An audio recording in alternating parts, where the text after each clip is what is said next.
but my guest today is film director, writer, producer, Caylee So, and we're here in conversation. And thank you to the sponsor with the Arts Council Long Beach, UCC, the California Arts Council, and the LA Arts Commission for hosting this. This is part of the Arts Council Keeping Artists Working. Yeah. So I so love those organizations. yes, yes. So Caylee, now you are the director of Cambodia Town Film Festival as well.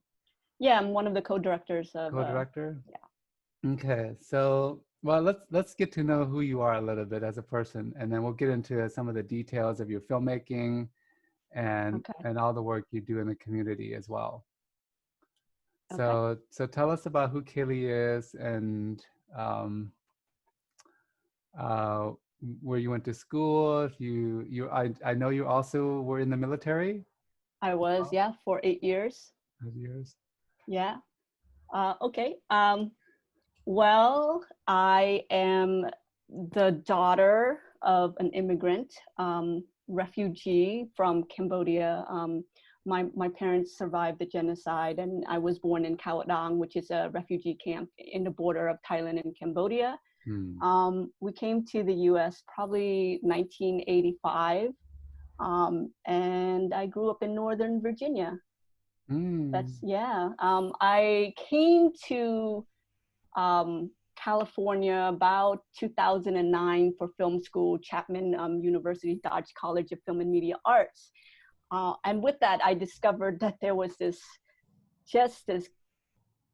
enormous amount of Cambodians living in Long Beach. And I had never experienced that in my life because, you know, in Northern Virginia, like it's very rare that you kind of run into someone who speaks Cambodian. So that was kind of a culture shock for me to come to California and be at an airport and turn around and hear someone speak Cambodian. I think it was it's such a strange thing. Like it really is. You know, to me, yeah, I'm sorry to cut you off. I feel the same way when I'm out and about and I'm like, you're Cambodian, huh? I feel like, I don't know why it still surprises me today, because I think our people tend to be not invisible, but they're not like present, or they don't make themselves there all the time. And so when I see them out there, in fact, I went to a restaurant a couple of days ago here in off of Anaheim and Obispo, and I think that new seafood restaurant is Cambodian owned only because I recognize her Angkor Wat temple necklace. Oh yeah. A lot of those places are. It's so fascinating to me, and I don't think like Californians realize how rare that is. but now that I've been here in California for about like 9-10 years, and in Long Beach for about 4 years, you know, people always think that I'm like a native Long Beach, that I grew up here, when in actuality I didn't. So yeah. Okay. Yeah, it's great to hear your background a little bit about your film school at Chapman, and you also taught there as well, as I saw your bio. I did not teach at Chapman University. That's where I got my MFA, my Master of Fine Arts. I made my first Cambodian short film at Chapman called Paulina. And that was kind of like my entrance into the Cambodian community, because at that time, I was 2 years into like film school, and I had never thought about making a Cambodian narrative, because, you know, it just wasn't in my purview. But in my thesis class, we had to pitch this idea for our thesis, and I remember having this like sci-fi idea that I really wanted to kind of develop into a thesis that was a departure from what I was doing previously, which was a lot of like family dramas and just dramas. But it wasn't ready to be pitched. So I had a film log line in my back pocket, and that I had always kind of wanted to do, which was like a diary of a gambler. And so I came into class one day, and I pitched the idea about a story about a 17-year-old girl who lives inside a Cambodian gambling community, and who struggled with addiction and her father's gambling addiction. And I remember the room kind of went like, what? Like, what is that world? And my thesis professor at that time, he looked at me, he's like, you know, like, this is fascinating. I need you to go and write this. So that's kind of like how it all happened. And I said, okay, I'll sit down and I'll write this, and then I'll work on my sci-fi idea. And it, you know, sitting down to write it, it was the most organic like script that I had ever written. It just kind of poured out of me. I think it was from being Cambodian, from that cultural experience, from that narrative, and I felt like I knew that world so well. And then when I came back to pitch the idea, the longer version of the idea, and people had read the script, my professor was like, "How are you able to get like this many Cambodians in these gambling scenes?" I said, "Well, you know, we live in California, and Long Beach is the second most Cambodian population outside of Cambodia, the biggest population of Cambodians outside of Cambodia. I'm sure I can get 50 Cambodians to come and gamble." So he was like, "All right, great, go with it." And so I did. I went and I decided that was going to be my thesis, because, you know, there was no stopping it at that point. So at that point, I kind of went and knocked on every single organization's door. And actually, the first organization that I came to and I found was UCC. Oh. Yeah, I remember walking into you guys' office and I was just like, "Hi, you know, like, this is like me being very timid. I'm like Caylee So, and I'm making this film. I was, you know, was wondering if like there was people or a way I can get like this audition flyer out." And I believe Chad was at UCC at that time, and he was like, "Sure, we'll help you out." And then it kind of grew from there. And then I met Steve Mang, and then CAMCC, and then I acquired all the donut shop and met a whole bunch of people who I'm still to this day friends with. Like, Yeah, so, it's amazing how once you get to know a few people in the area, say in Long Beach or Central Long Beach or Cambodia Town, and then you get to know other people in the community, perhaps it's almost like a domino effect of people that make things happen for you or lead you to the yeah. direction where you want to go. Yeah, and I, you know, like, I was worried about how people would react to the topic, but in actuality, people were just like so enthusiastic about like a Cambodian American film. Like, it doesn't happen often. It's such a rarity that when one comes by, they're like, "What can we do?" So in my experience, it was really embraced in the filmmaking process of it. That's great. I think you do you feel now this is such a niche in our community where there's, you know, a level of, because we come back from the traumatic background of Khmer Rouge, and we'll get into your other film later on about In the Life of Music, but this story about with Paulina, you are telling basically kind of like a niche for our community that, I mean, did you get any kind of pushback or kind of, I mean, some things are hard to talk about, right? And we want to be able to shine light into that as well. You know, actually, I didn't get too much pushback. I thought I would get more, and with the film itself, because it's such a universal topic, right? Addiction, gambling addiction, every community has it. Yep. The love between fathers and daughters, and the intricacy and the complexities of being in a community that is traumatized. I think a lot of different communities have that. So what I found when we released Paulina was the fact that it wasn't a niche film. In fact, it was so universal that like a lot of people reached out to me to utilize the film to talk about gambling addiction and how its effects. And it's kind of a nicer way to have that conversation with a parent or, you know, a relative.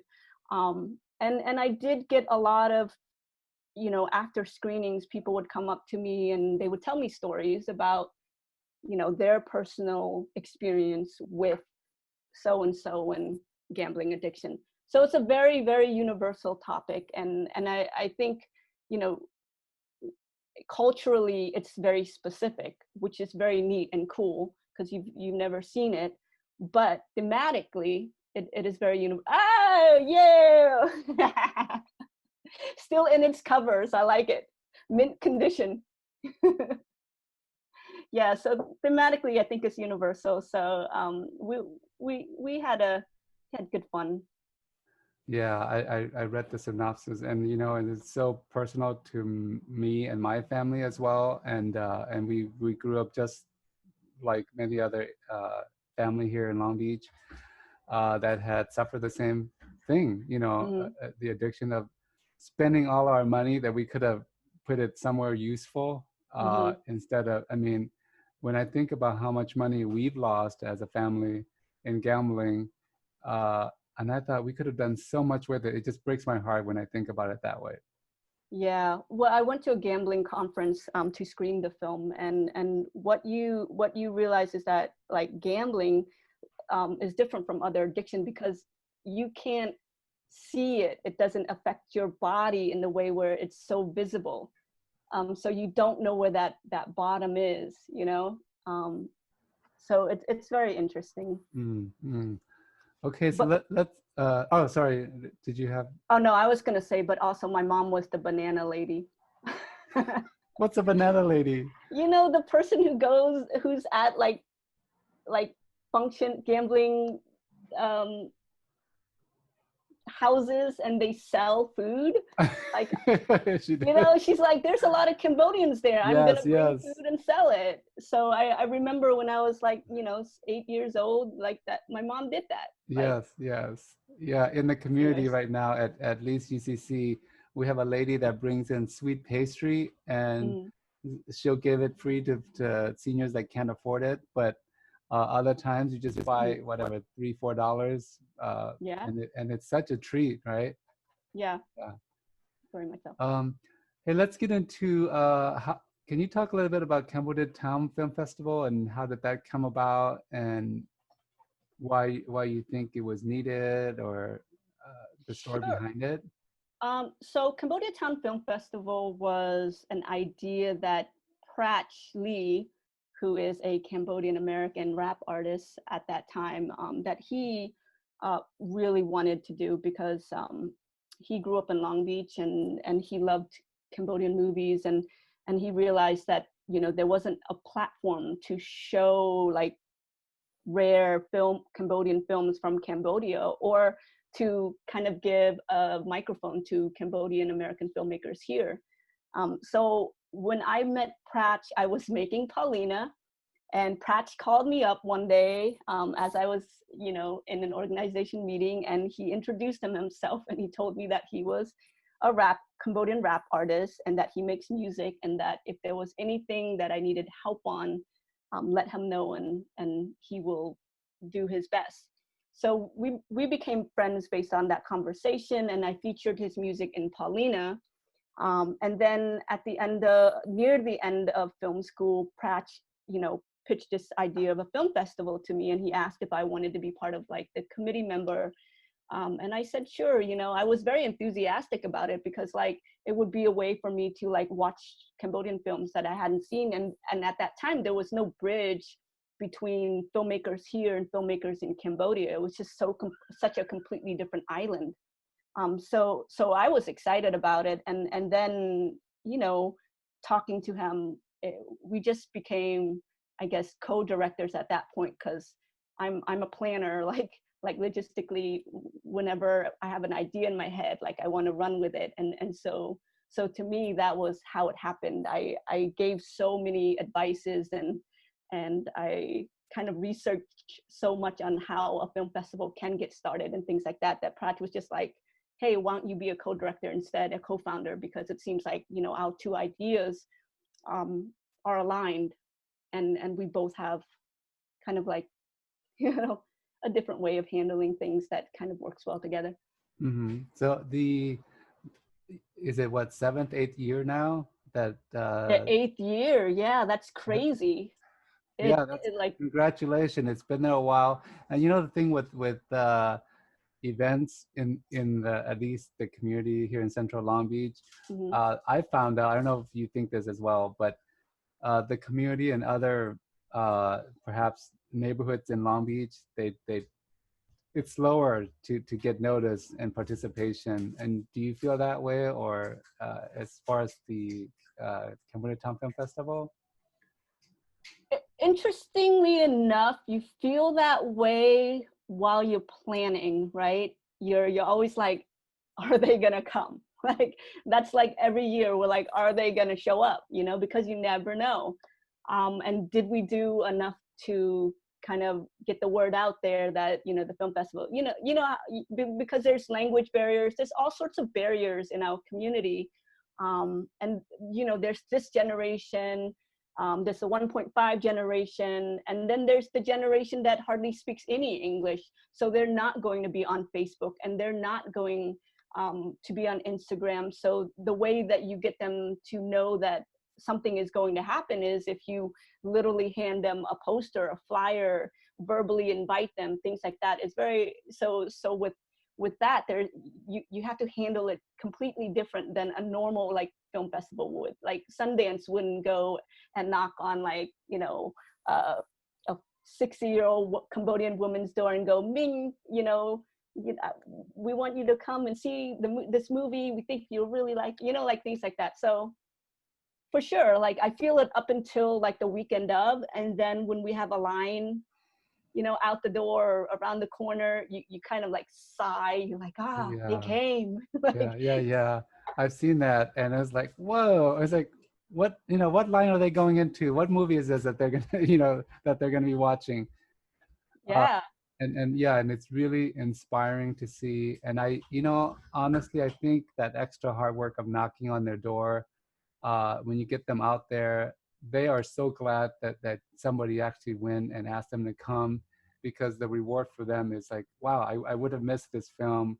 I mean, this is the experience I've seen and I've been through myself, because it's almost like people don't get out of their comfort zone, especially people that have Mhm. language barriers, right? Yeah, it's hard. I mean, just, you know, just imagine. Um, but you know, every year we reach out to the older folks because we want their energy there. We want them to see these films that were made, you know, sometimes specifically for them. Hmm. So and what I love too is when their kids are the one that are buying the tickets and bringing them. So they're like having family time watching like whatever it is. Yeah. I Yeah. I just remember when we screened Ano Israel, like there was so much nostalgia in that movie, and like all the adults showed up, all their kids brought their grandmas and their, you know, She their was there too, moms. right? And The actress, was she there? no, she wasn't, but she was there last year when we screened Put Song Niang Kong Ray. Yes, I took pictures with her. She was like, Yeah, yeah. So she wasn't in town for Ano Israel because that was our very first year. I see. And this Yep. was our 7th year, and we wanted to bring on another classic, and so we brought her, and everybody was super excited. That was the same year that we screened In the Life of Music, and I remember like In the Life of Music tickets were selling online so fast that while we were there, you know, I had to keep telling the people selling the tickets at the door how many tickets are left. And then even as we were like screening, we were like looking for seats for people because, you know, most of the seats were filled. So, Yeah, you yeah. know, Let's talk about that, since you brought it up. The In the Life of Music, it looks like it's a really relatable film to say young Cambodians. That's, you mm, know, the 1.5 generation, or perhaps a second generation that perhaps wants to seek out their roots or travel back to mhm. motherland Cambodia.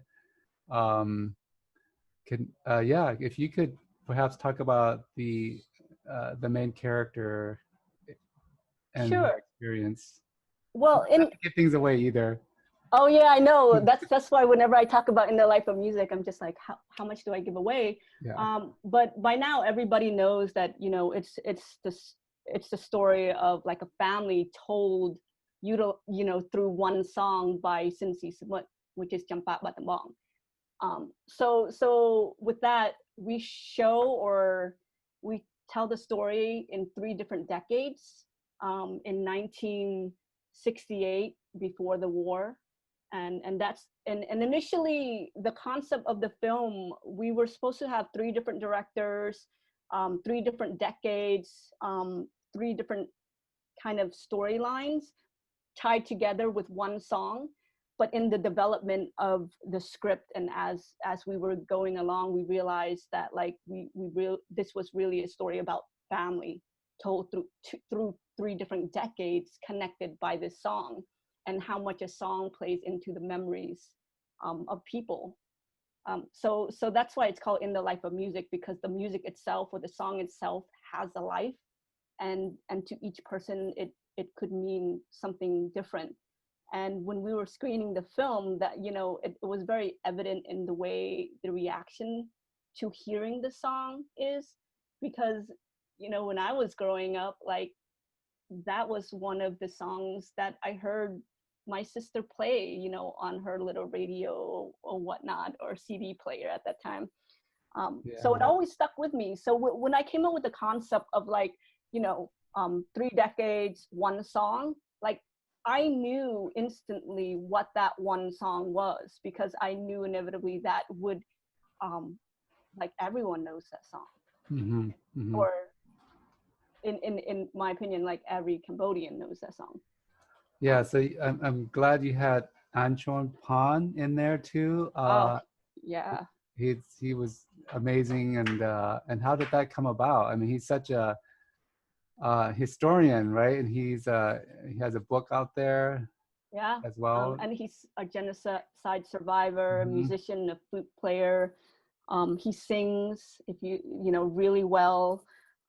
No, I mean, I met Arn like a couple years before we even thought about making In the Life of Music. And I just remember thinking at that time I would get him to audition, because like when I was writing, I was like, you know, like I could see Arn playing this role or whatnot. And so when I went to Cambodia that November to do pre-production and casting for the film, which was going to be shot in January, everything happens really fast when you're an independent filmmaker, right? So we had Arn come in and audition. I didn't see him live, but like we were watching tapes and things like that. And then we brought him in for a second audition. But when I was watching him, he had these like soul in his eyes, and he just made you feel so much without saying a lot. And I think that's like a natural ability of any actor, whether you're an actor or not, because, you know, as you know, Arn is not an actor per se, because I believe that was his second film, and his first film was like a small role. And so he showed up on set, and he didn't know that he was going to have such a big role. And he looked at me, he's like, Caylee, like I thought I was going to be like a walk-on role. And he was like, this gets me nervous. I'm like, you will do phenomenal. But yeah, I loved working with him. We kind of connected on that like soul level. And yeah, so for sure, like that was the only person I saw in the role, and we didn't look at very many people. Yeah, that's great. And the interaction and his chemistry with that kid, just a beautiful overall film. The connection with the 3 different decades, and how you know, through the tragedy, and there's this music that towards the end really ties it together well. Yeah, and I feel the character of Hope was like a not the character itself, but that journey that she takes it's something that I had written, I thought about writing for some time, and the character has changed over the years. But when I wrote In the Life of Music, like the Hope character kind of represented that 1.5 generation, just trying to hold on or reconnect to a history that we sometimes don't feel a part of, but yet there's this intergenerational trauma that you talked about that gets passed down, or the sadness that gets passed down.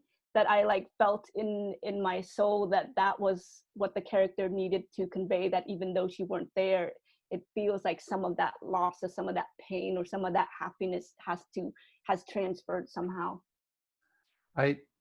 Yeah, that trauma and that pain, I feel, I mean, for years I held it, and it was almost like a box until I started to talk about it and to bring it up. It's almost like opening it up and really look at the parts and the piece and the experiences.